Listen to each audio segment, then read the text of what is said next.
All right, so we're going to take a look at fielding run value here.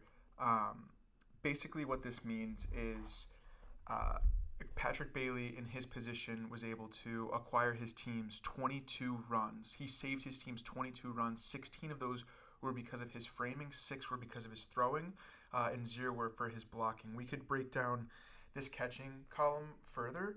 Um, it would take probably 3 full videos to go through each and every one of these, but you can see who the best framer, thrower, and blockers in the league are just based off of their run value. So you'll see that they all provide different values, and each one of these columns is weighed heavier, right? Patrick Bailey's so good at framing, so much better than everybody else, that he's getting 16 runs saved for the Giants last year.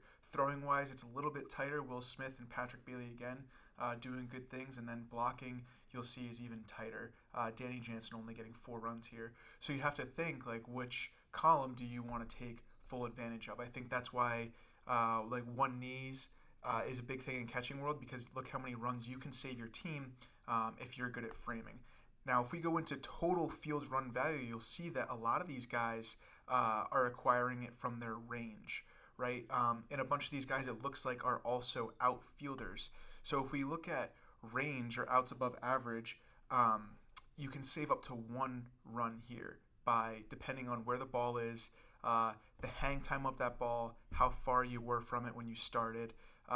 The other thing that you can do is be really good at throwing. So Stephen Kwan had the most throws saved here.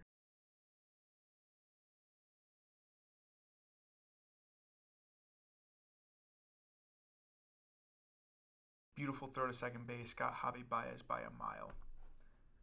So the question you have to ask yourself is, as a development coach, what do you want to spend your time working on? Do you want to try to snag 4 runs for blocking, or do you want to spend your time on framing where you can have this huge benefit to your team in saving runs?